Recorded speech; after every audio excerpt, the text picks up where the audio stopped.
I simply envision a future where delicious, wholesome, healthy foods and meals are affordable for everyone and available at arm's reach. What that's going to mean, though, is a complete system refresh. Welcome to The Future We Want, a podcast for rebellious leaders ready to get to work, do the work, and create the future we want. I'm Raphael Bemporad, founding partner of BBMG, a branding and social impact agency that works with leaders that won't wait on things that can't wait. It's on us to make it a better way and not on consumers to wake up and not love chocolate or not love burgers. This is a creative process, so by nature it's going to be messy. We need to embrace this mess. We need to embrace it with humility. When you look at the societal problems that we're facing, from climate change to biodiversity loss to inclusion and equity to health, all roads lead back to food, essentially. I mean, these all intersect with food. So if you're an idealist like me, food is really the place to be if you want to change the world. In this episode, we dive deep into one of our favorite topics, food. The role food plays in our lives, the expectations of today's eaters, and the opportunities for brands to design a radically better future for food that's more nourishing, more equitable, and more delightful for all of us. We'll be joined by Gabby Hernandez-Galindo and Jeanette Coombe-Lano from Danone, Jessica Applegren from Impossible Foods, and first up, we speak with Hans Taparia, the co-founder of Tasty Bite, and more recently, Desert Bloom, a new food investment company that's reimagining the system by focusing on the food environment. So, welcome to the table, and let's dig in. Hello there. How are you? Doing really well. I'm beaming with happiness to see your face and to connect. This past year has been transformative for 1,000 reasons. But one of the ways that we've experienced this last year has also been with an evolving relationship with how we engage with food. We've been at home much more. The way that we discover food, prioritize different foods, prepare food seems to have been at least rethought and then kind of recreated in the context of the COVID pandemic. And I'm just curious, how has the context of this last year that we've shared changed the way we're engaging with food? What would you say is different now? And looking on the horizon, will anything, quote unquote, go back to normal? So the pandemic, Raphael, really exposed how broken the food system already was. To think we saw unconscionable levels of food waste in farms while millions stood in line at food pantries, right? And it's because we have a food system that's incredibly efficient, but lacks any level of versatility. It's not flexible in any particular way. So food makers that supplied restaurants that were no longer buying took time to adjust to selling direct to consumers in terms of packaging, logistics, and supply chain, totally different systems. Also, food production was way too centralized. We have some monopoly in the food industry. So, for example, just a few meat packers account for the vast majority of production. So when one goes down, the system breaks and you have empty shelves. And so there's a need for us to rethink how this system should look. Of course, it certainly points to a need for more local and regional food systems. I would say that's first and foremost. But I think certainly what's changed from a consumer perspective, as we all know, is that online purchase, of everything from groceries to meal kits to meals has just exploded. It's moved forward in time by years, possibly decades. I do think some of that will settle down, though, because the value proposition right now for, direct-to-consumer meal delivery in some cases, doesn't make a whole lot of sense sometimes. The levels of packaging can be very high. The quality can be very inferior. If you ask me, it doesn't make a whole lot of sense to produce a meal in California and then air freight it to New York City. The only one making money in that equation is UPS. And it's not a good value for the consumers. And I think you see a lot of that taking place right now. But I think there's an opportunity for more regional approaches, more seasonal and direct farm to consumer approaches around online purchase. In terms of things that might go back to normal, I mean, this is an interesting industry, right? Because we're always going to keep eating. So in some ways, this is not an industry that's going to be disrupted from usage in that sense. But I think one of the things that took place during the pandemic is we saw a surge in binge eating of junk foods. And some brands that were, kind of essentially in their deathbed saw a revival, during this period. I think that will eventually fade away because there's a lot of awareness around healthy eating. I think that growth is going to continue. That was a period of some stress eating that you can say. So I think that's something that will fade away to an extent. A lot of people have been forecasting the death of restaurants. I think they're wrong. Restaurants may take a different shape and form to an extent, but I think those who've been calling for the death of restaurants fail to recognize the actual service or value proposition that they offer. It's not just food. These are memorable social experiences. So I think that also is not something that's just going to fade away overnight.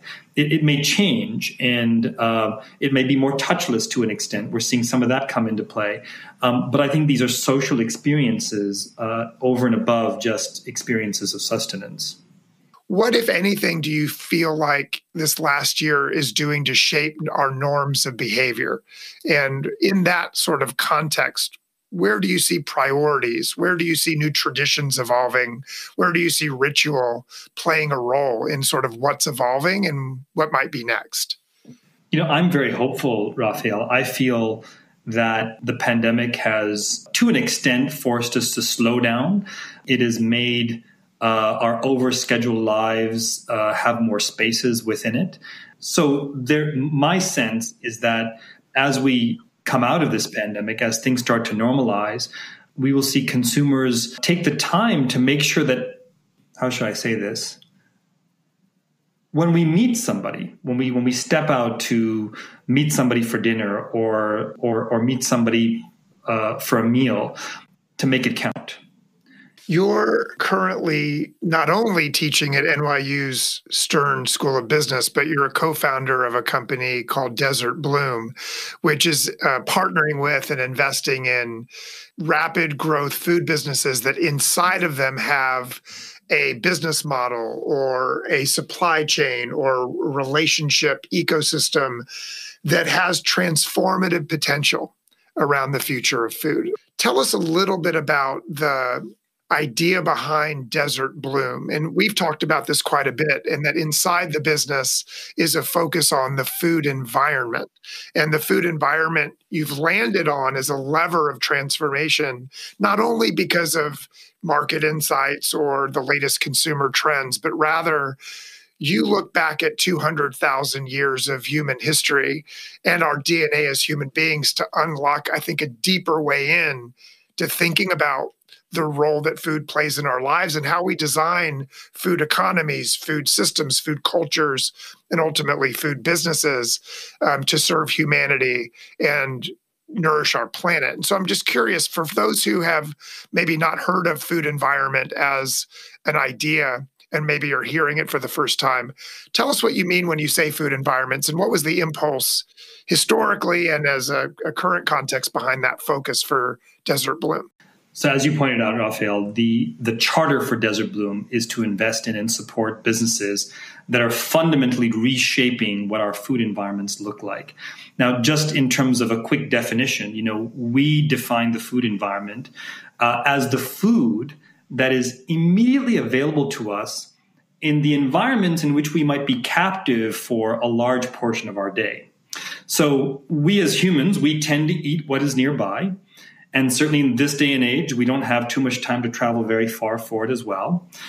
Examples of food environments might include our university campuses, our schools, our office buildings, our airports. For a couple of hours, if we're at the movie theater, that's our food environment. We consume what is within arm's reach.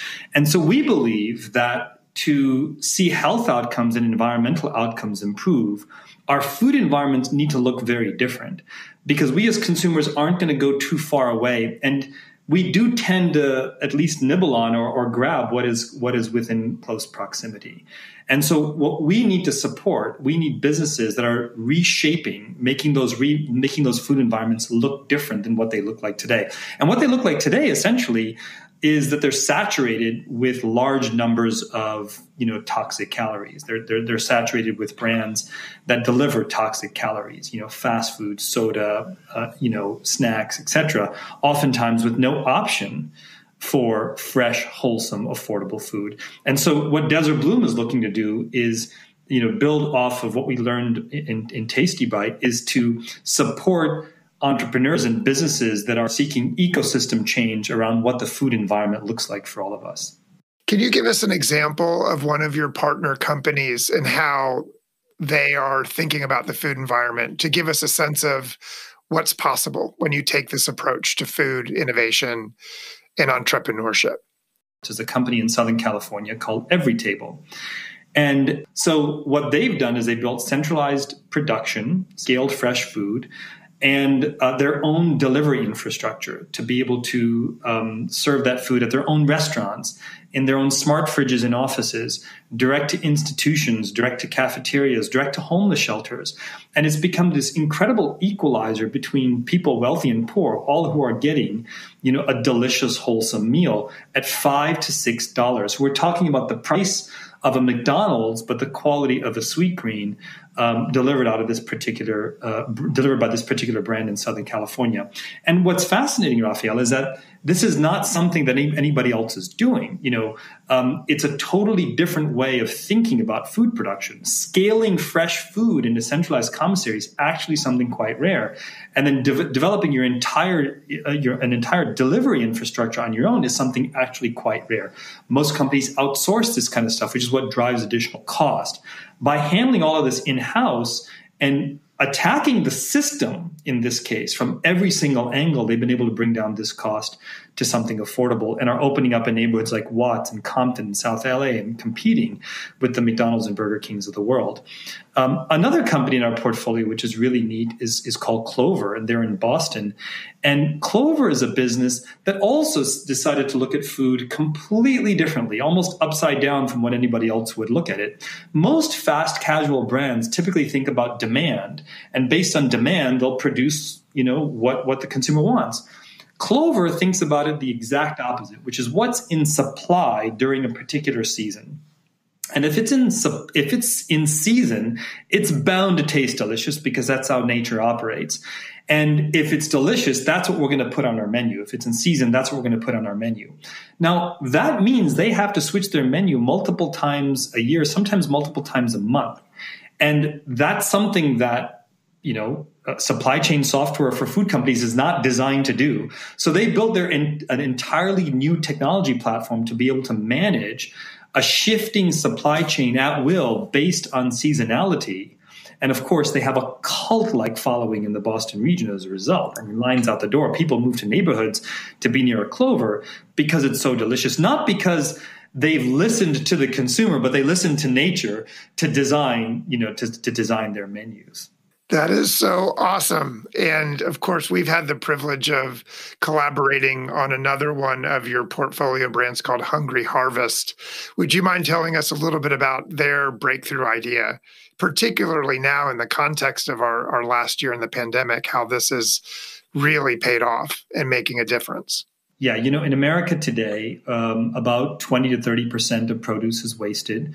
The bulk of that takes place at the farm level. Farms typically will plant a little extra every year, not exactly knowing what the yields will be, not exactly knowing what the crop failure is going to be. And so we have excess.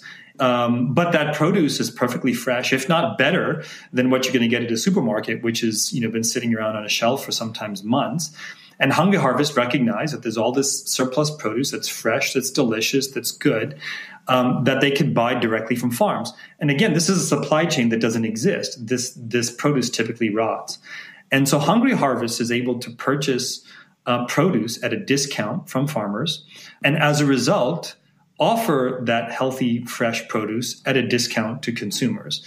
And so it's solving a problem for farmers, generating additional revenue for farmers, and it's delivering a healthy basket of produce every week to a consumer at a discount to what they would purchase at retail, and arguably fresher than what they would purchase at retail. And so this is a business that's solving multiple problems at once. It's solving food waste. It's also solving hunger. It has tremendous programs available for recipients of SNAP. It has tremendous programs available for institutions like hospitals who are looking to provide healthy meals to their most vulnerable patients, because again, it operates through a business model that makes it affordable. So very unique in terms of systemic change for a business like that. What I love about these three examples is rooted in our ethos at BBMG. We believe in building regenerative brands. All three of those examples show what it looks like to take a ecosystem approach, to root it in solving for the different parts of an ecosystem that can align it with nature, with relationship with community, and ultimately solve for a vision of the future of food that is delicious, that is filled with joy, and at the same time, it's healthy, it's accessible and affordable, and it's rooted in what nature and our society needs to flourish and thrive together. So high five and amen. I think if anyone listening cares about the future of food and a radically better future of food, I invite you to check out Desert Bloom, because that's where it is happening. Oh, thank you. Thank you. So Hans is awesome, and you can learn more about his visionary work reshaping our food environment at desertbloomfoods.com. Up next is our conversation with Gabby Hernandez Galindo and Jeanette Coombe-Leno, two inspiring leaders at Danone who are pioneering their business and brand transformation for a regenerative future. You'll hear their take on navigating the moment we're in, what it takes to design manifesto brands, and their vision for a food system that can actually restore nature and unite humanity. Hey, Jeanette and Gabby, it is so great to see you. Great to be here. Thanks for having us. We are thrilled to have you. And what I so appreciate about each of you in this journey toward radically better food and a regenerative future for all of us is that you bring really compelling perspectives to the moment and to the challenge. So Gabby, bringing a perspective as a marketer, working directly inside of brands to unlock the power of brands to shift behaviors and aspirations and sense of identity and community. And Jeanette, having worked in NGOs in the past and now embedding inside of brands sort of strategies and partnerships and collaborations to really rise as brand advocates for change.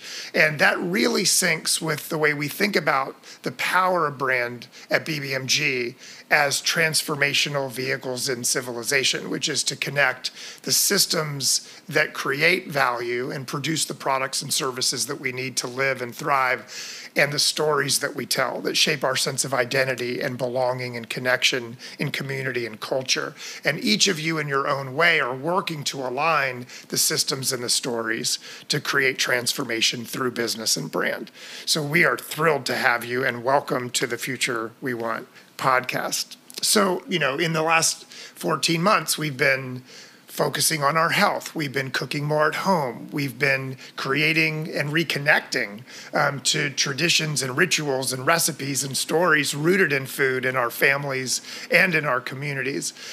And at the same time, the sort of frailty of the system has also been exposed, and some of the inherent gaps and challenges. And so I'm curious, as you think about the context of COVID and how it changed or is influencing the way we're engaging with food, what would you say is different now? And as a consequence of that, what are some of the opportunities looking ahead? So I'd be happy to take this. It's a really, really good question. And as you mentioned, the groundwork of the work on climate change and sustainability started decades ago with the scientists, with the advocacy around it as well, but it had not necessarily seeped into the public conversation. And even before COVID, we started already to see two conversations popping up. The first one around climate, and plastic. Really starting to pick up, coming into public consciousness with Greta, with the Blue Planet documentary, Fridays for Future, Extinction Rebellion, the young generation standing up for something that is meaningful and needed. On the other side, there was another conversation with people wanting to know more about their food, asking questions. Where is this food coming from? How is it sourced? Who are the people behind the food? How are they remunerated? Is it good for my health, for my family's health? But these conversations were not necessarily interconnected. We also know the role of food and how connected these are. Roughly 1/4 of greenhouse emissions come from food systems. The food system is also one of the main drivers of biodiversity loss, with over 1 million species threatened with extinction. But when COVID hit, we started to see these conversations starting to converge. People waking up and realizing how connected our health, the health of the planet, are, and the role of food to solve the climate crisis. It's becoming an ubiquitous conversation, and I guess it comes from a couple of things that COVID brought, that sparked or came out of COVID and that we are starting to realize. The first one is how connected we are as a global community. That one thing that happens in another continent can greatly disrupt each and every one of us at a very individual level. The second one, and you mentioned it as well in the report, is how fragile our systems are. The supply chains being disrupted in the first confinement, it was just, gave way to a rise of food insecurity. And you just see how fragile they are. With one little disruption, it can just massively change things. On the other side, and you mentioned it as well, we're cooking more at home. So we're reconnecting with food, buying locally, supporting a local farmers market or shops. But we're also realizing the enormous waste, especially in developed markets, that happens on the consumer side that perhaps was hidden before. And the last, and what makes me hopeful, is we also realize that people, companies, brands have a role to play. We saw many, many examples of these rising to the occasion to innovate, to collaborate, to support each other in this really, really difficult times. And so for sure, I think what we can learn from this is that connection is being made. We can't take food for granted. And we've moved from a micro trend to a real shift in the way in which people and organizations view the food system.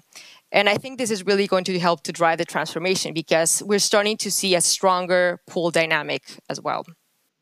Yeah, well, I think what's interesting from an advocacy perspective is that, you see more and more that it can't just be a company topic.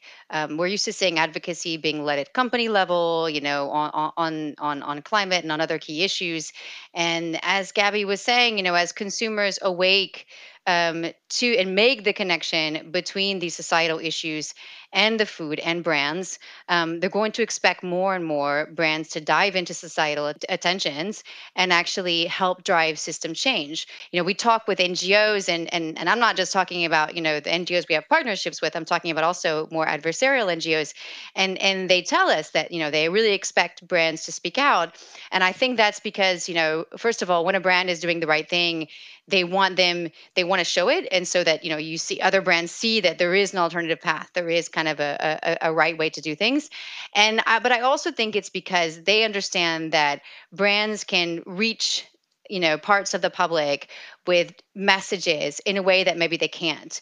And so to advance their agendas, they also need the power of brands. And so I think this is going to be a trend that we see more and more. And already in Danone, we've had over the past year a number of examples of brands getting into the advocacy game. Just on Earth Day, you probably know Horizon Organic. They have a commitment to be carbon positive by 2025. And on Earth Day, they launched an advocacy campaign with Environmental Defense Fund to bring consumers on this journey to advocate for ambitious climate policy at government level. So for us, we see it as really kind of the future. What you're describing together is really this confluence of factors building on longer trend lines that create this sort of perfect opportunity for food leadership as it relates to addressing some of the most profound dynamics in society and for our planet. And I think inside of that, Danone has really been having this conversation and leading this work for a long time. I think in part Danone has this embedded in its DNA from day one. And recently you've created a business strategy, One Planet, One Health, which is really about creating a future where health is available through food to everyone. And inside of that, you've made very big moves and bold commitments. So to be B Corp certified by 2025, your 2030 commitments around everything from health and water and climate. And I'm curious, you created this strategy to accelerate a food revolution for human health and planetary health by uniting this trifecta of brand, business models, and trust. And I'm curious if you could share with us what that has meant, why those three dimensions as a path for change, and what does it tell us about brand building, and what will emerge for you as building a portfolio, ultimately a manifesto brand? That's a great question, Raphael. Danone has in many ways been ahead the curve in many moments. In 1972, our CEO and also one of the co-founders at the time, Antoine Riboud, made this really famous speech where he basically laid the foundations for corporate social responsibility. It made a headline. Obviously, today, that's a no-brainer, but back then, that was very, very disruptive.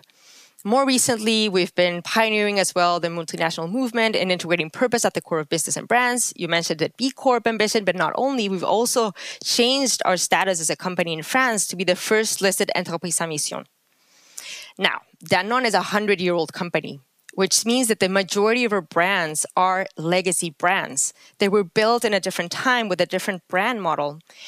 And so while the company has been long committed to these topics and really moving this transformation, the brands have not necessarily caught up on that. So there is a catch-up that we need to do. And 4 or 5 years ago, we realized we needed to work more closely on that brand corporate agenda. And I think that's why it's really interesting that both Janet and I are talking, because we speak about this all the time.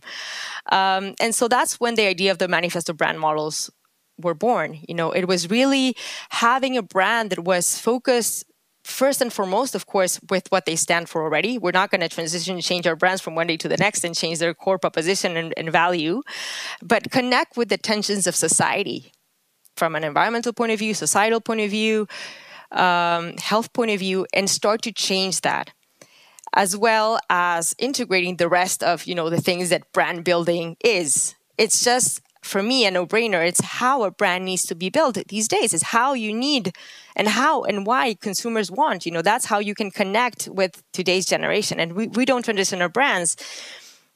For me, I think it needs to happen. And that's where we're committed to moving our brands in that path. However, it's not an easy transition. And I mean, there's a lot of people in the company involved in this, and it's been a journey, and it doesn't happen from one day to the next. It's not even as simple, maybe for example, comparing with a startup or a new brand that can start from scratch and reinvent themselves or invent themselves for today's world. It's really a reinvention path. So the lessons I would say on the brand side, and then I'll let Janet complement as well on her role, and we can talk about the business, is start. Start now as a brand owner. Don't wait to be perfect. Start small, learn, grow, put in place the right KPIs, but also aim big. Aim big. What is a big, scary goal? What will motivate a team of multiple stakeholders to move behind that brand? Starting internally, of course, talking to the right people at the company. This is, again, we're talking about really complex topics that many times brand owners and marketeers have no idea about. And it requires a different way of working. This is a creative process, so by nature, it's going to be messy. We need to embrace this mess. We need to embrace it with humility. And sometimes what I've learned as well is it takes, you can take 2 steps back to take a leap forward. I'm actually pretty cautiously optimistic for food, but also even beyond food, that we're gaining this momentum that we need to fundamentally transform the economy and the food system. And we have to do it, right? We know we have to do it in the next decade if we're going to address climate change, biodiversity loss. And so I think what makes me optimistic is when I see that all these different actors are kind of moving in the same direction. And one example of that, this is beyond the food system, but I've been really impressed with like the acceleration of commitments on climate and on net zero emissions. And if you look at this the past year, the number of government entities and states, and really important states like the U.S. and China and the EU pledging to be net zero, that's one thing. But it's also companies. The number of companies with net zero commitments has tripled in the past year, from like something like 500 2019 to over 1,500. So I think we're at this moment where all these, there's like an not just an individual openness to change, but an organizational openness to change that we can really take advantage of. And I think that's creating a lot of possibility. And as Gabby said, there's this messy process that we need to navigate, where it's not just going to be a corporate agenda and a brand agenda and civil society out here and government out here. We all need to kind of come together and work in this messy creative process to create change.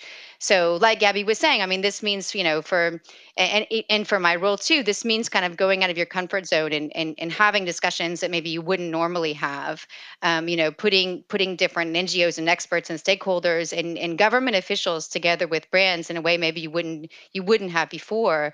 But I think there's a lot of opportunity that we see. And so I'm kind of optimistic.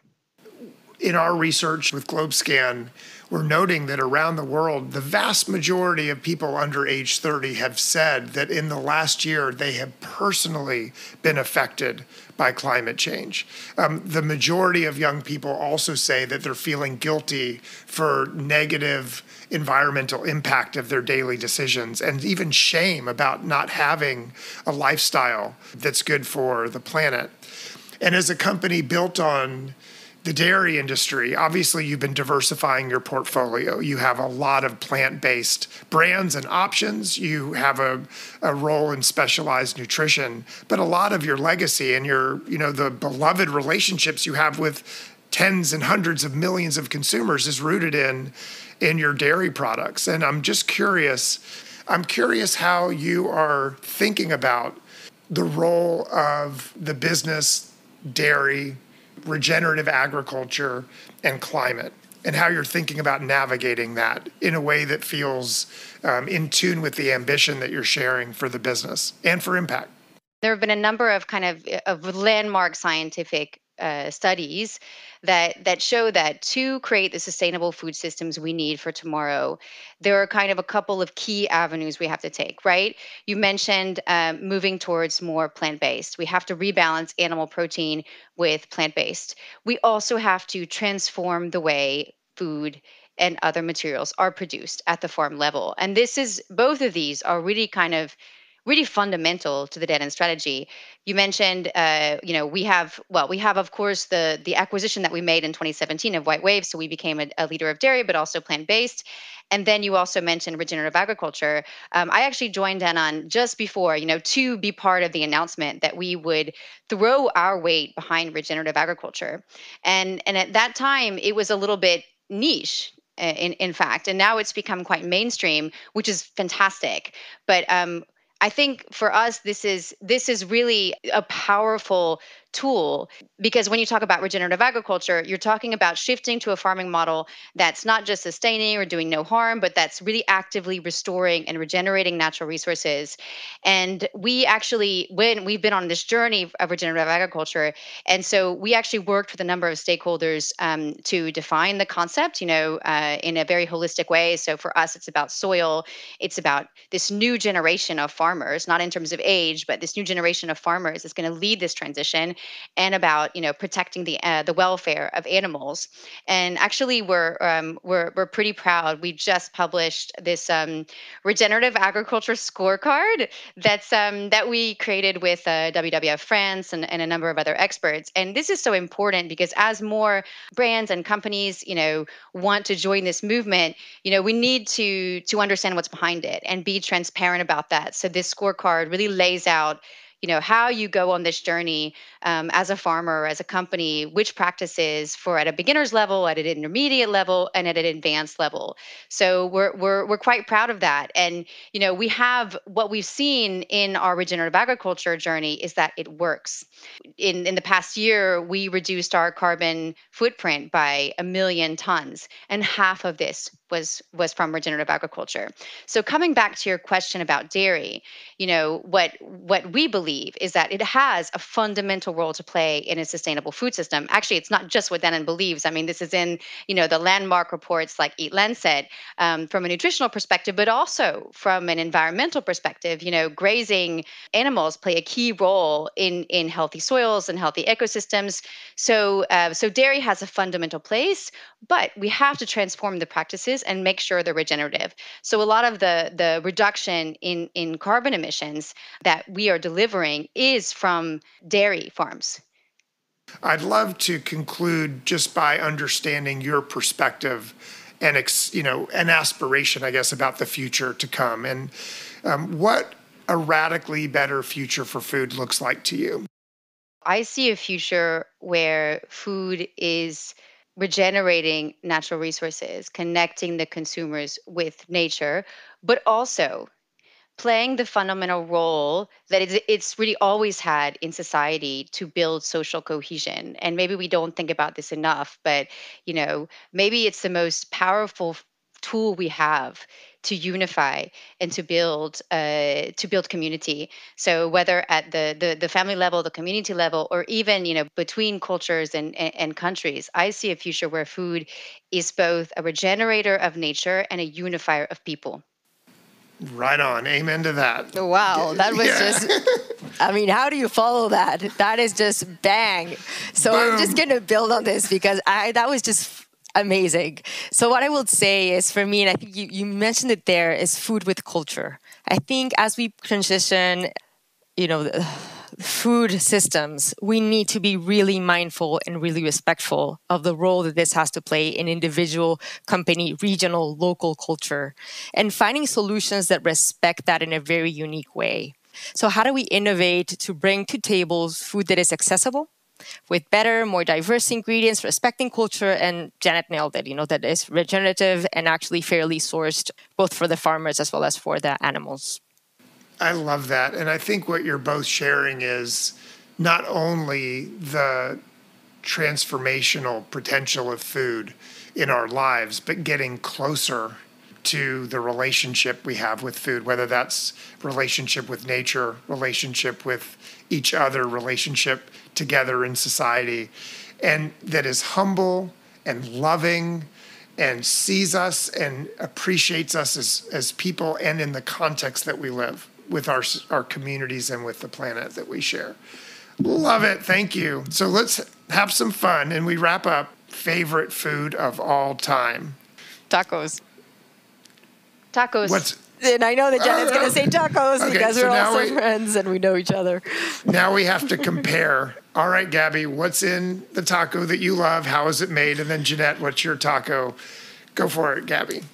Well, I'm Mexican, so that's a really hard question to ask. And it actually depends on my mood. So it would really depend if it's a hangover Saturday morning taco, I would say Villamelon, which is a place in Mexico. Or if it's an evening, before you go out taco, I would say Pastor.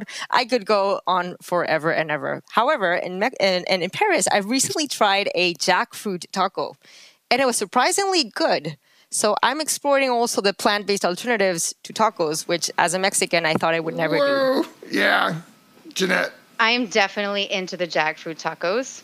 And, pork. Thank you, Gabby and Jeanette. That was glorious. And jackfruit tacos are where it's at. And to take us home, I'm really honored and excited to share our conversation with Jessica Applegren, the bold and brave leader of brand communications at Impossible Foods, where she's bringing a powerful perspective on what it looks like to challenge the status quo with more empathy, more ambition, and a laser-like focus on impact. All right. Hi, Jessica. Hi, Raphael. It is so good to see you. It's great to see you. Thank you so much for having me. So What I love about the work you do at Impossible Foods is that you're honoring in your own business and brand the microcosm of the reality that we've known the science on climate change for many decades, and we're just starting to see the culture follow the science. Yep. And what I believe is part of the genius of your leadership of the brand, of the way that Impossible was designed and came to market, was a recognition that this had to be driven by desire, and it had to be an alternative that felt like a better alternative, rather than a sacrifice or shaming anybody. It was rather, we see a more delicious and delightful future, and we're designing it, and we're welcoming everybody along, including meat eaters, if not specifically meat eaters. And so I'm really curious. Your brand is driven by the science and an imperative rooted in your mission to address climate change. At the same time, the brand is built out of culture and desire and delight and social dynamics that we can all see ourselves inside of and as part of. So can you tell us a little bit about the story of Impossible solving the climate crisis in a way that honors the reality of Americans' love of meat historically, the flavors, the rituals, the traditions, the family gatherings that have been centered on meat for many, many hundreds of years? You bet. So what I have always found so fundamental to Impossible and so unique and amazing is this idea that we don't have to change. Consumers don't have to change. That a lot of sustainability thinking, I think, to date has relied on this idea that we're all going to make more sustainable choices for the planet, for ourselves, and it's all about behavior change. Impossible's philosophy is people aren't going to change. They like what they like. We got to give them what they like. It's on us to make it a better way, and not on consumers to wake up and not love chocolate or not love burgers. I mean, they're going to love burgers. So let's work with that. Let's go with that. And then as an extension of that, let's go where meat is. Let's go where people congregate to eat meat, to enjoy meat. Let's never shame. Let's never use, these terms that make people feel included or unincluded, like, vegan, and hold up this idea that you have to be strict and this is a decision you'll make and you can never turn back. It's not the way we're designed as humans. We fall back on good decisions. We move forward and do the best we can. And it's not always perfect. And that's our philosophy of how we approach everything. So I think from the get-go, launching with chefs that love meat and that were the best at preparing meat for consumers and getting their stamp of approval on our product was like huge. Going to meat restaurants and fast food, White Castle and Burger King, where people are enjoying meat every day, and entering not as some plant-based, green leaf, menu item, but as the Impossible Whopper. I'm super proud of the Oakland Coliseum when they began serving Impossible burgers. They sold more than they sold burgers from a cow with no marketing from us, because people love the product and love enjoying meat in these certain environments. And so if we can go to those environments and show up as meat, unapologetically, meat made from plants, then I think that's really kind of our first into designing the culture around Impossible. I think we've had amazing partners along the way, right? Questlove has been an amazing partner in how you bring this product and inject kind of a cultural backdrop, to it with his Questlove Philly cheesesteak that now he sells at Gold Belly to, Live Nation venues across the country, wonderful kind of influencer partners in chefs that have really gotten behind this product and sort of presented it to their communities as something with their stamp of approval, to the Wu-Tang Clan making a show with us called Wu-Tang in Space Eating Impossible Sliders. I think just being embraced by meat-loving individuals that already have a cultural significance of their own, I think that's been really huge in kind of introducing Impossible to more and more people. One of the things that you're naming is, with all good intention, a lot of the previous era's efforts toward sustainable choices or sustainable future, super well intentioned, but we're not starting with human nature, and we're not going where people already are and love and live and enjoy life. And so you've kind of exposed some of the limits of yesterday's sustainability thinking, and you've gone right to the heart of how you can design in a better way and literally create a better alternative that makes it a lot easier for adoption. So you've learned a lot about sustainability in this journey. And I'm curious, on the other side, what have you learned about what's broken in the food system? There are a lot of just entrenched interests, in the food industry that we are challenging. And, I think change is hard. That is what I have learned about the food industry, is that it is a slow to change space. And there hasn't been a ton of innovation, has caused this kind of challenging of the system to date. And I think that change is being met with a lot of, fear, which is understandable. I want to meet that kind of fear with empathy and acknowledgement that it is hard, and yet this whole system needs to shift. It just absolutely needs to change. The land, water, and greenhouse gas impacts of animals in the food system just won't support the continuation of eating meat from animals. And especially with the rise in demand globally, it doesn't add up. So change is coming, change is here. So we do a lot of thinking at Impossible around how do we paint a vision of the future that is participatory, prosperous for all, and, sustains the planet while we're at it. So I think that's what I've learned about the food system, is that it is slow to change, but I think that we're being embraced in corners that I would have never expected to be embraced so quickly, right? I mean, we've snapped our fingers, and in 1 year, we've gone from 150 grocery stores to now 20,000 across the country. I mean, American is more than 10 minutes away from an Impossible Burger now.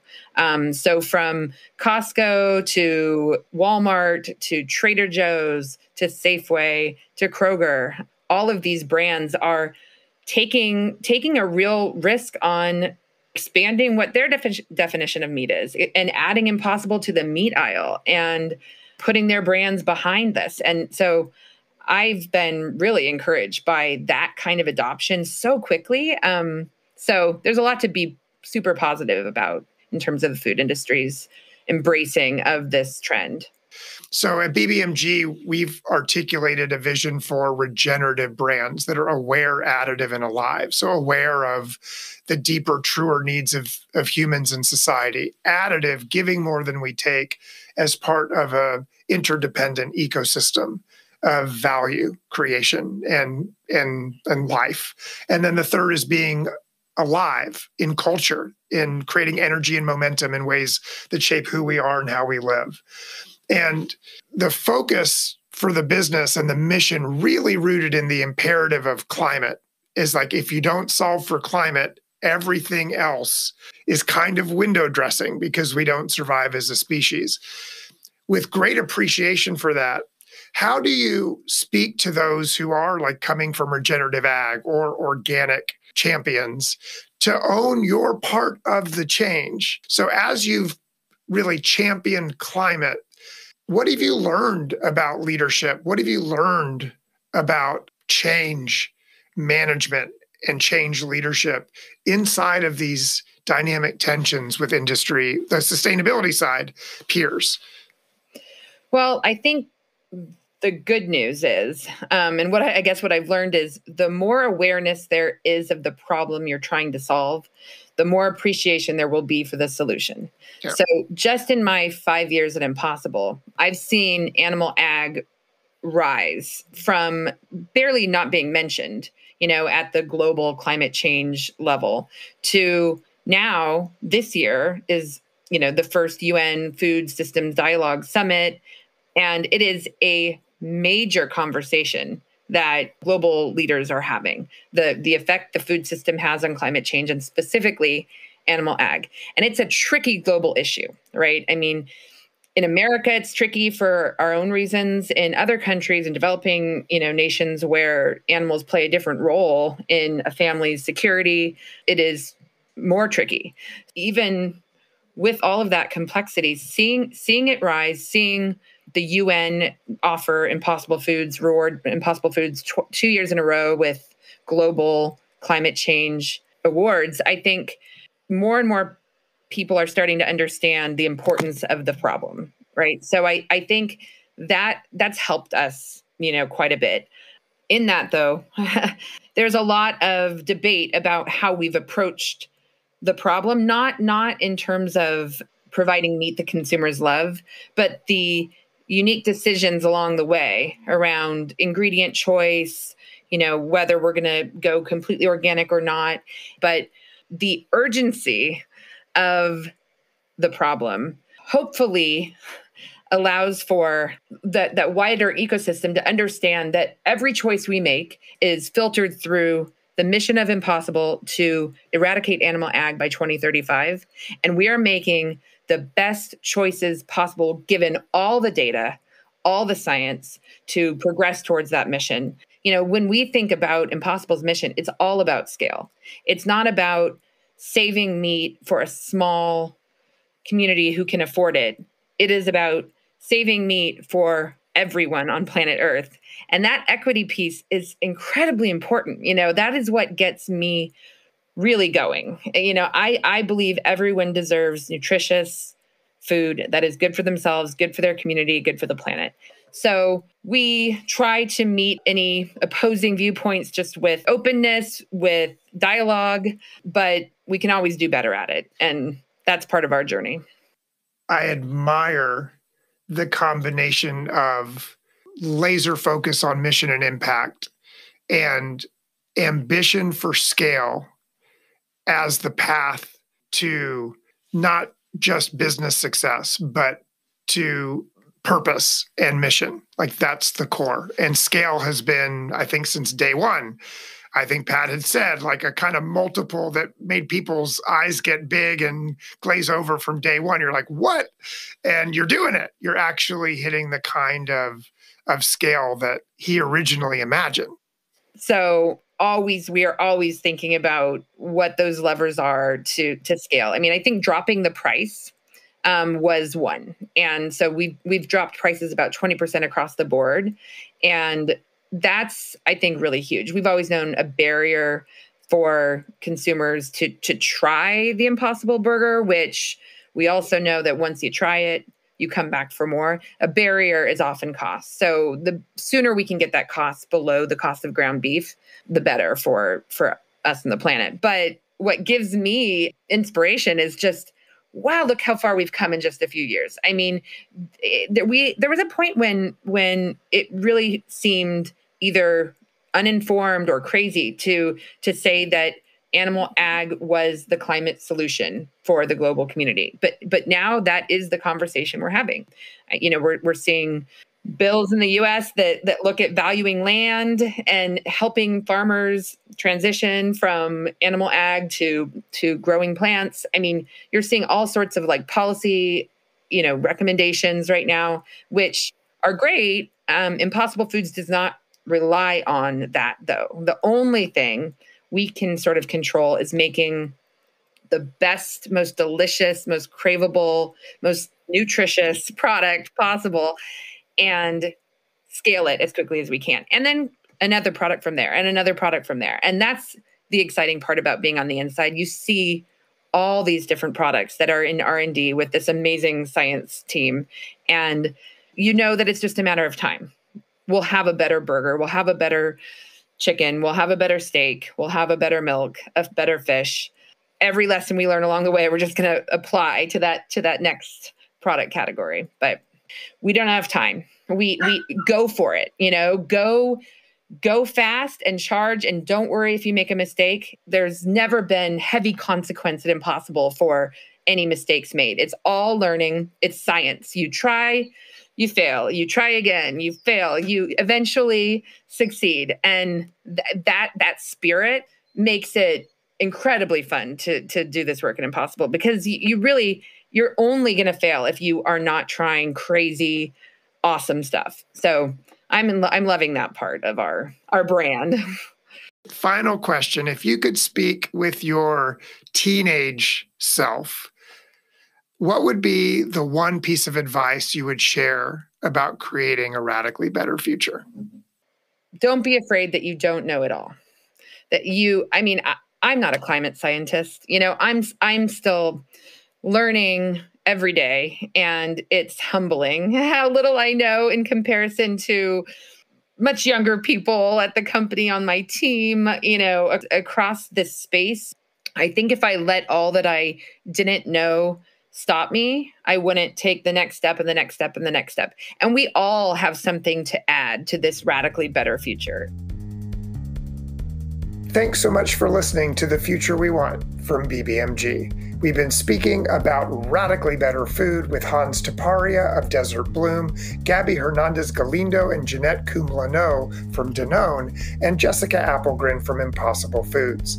If you enjoyed this episode, we hope you'll subscribe and spread the word, as it helps more folks find the podcast. And if you're hungry for more, visit bbmg.com, where you'll find resources and recommendations from our guests and the BBMG team, including a new Radically Better Food Report that we just created with our partners at GlobeScan. The report features new data from our research, inspiring examples from food brands on the leading edge of regenerative practice, and 4 imperatives for leveraging the power of brand to build a future worth savoring for all of us. The Future We Want is produced by Liz Courtney. Original music and audio production is by Go Destroy Art. See you in the future.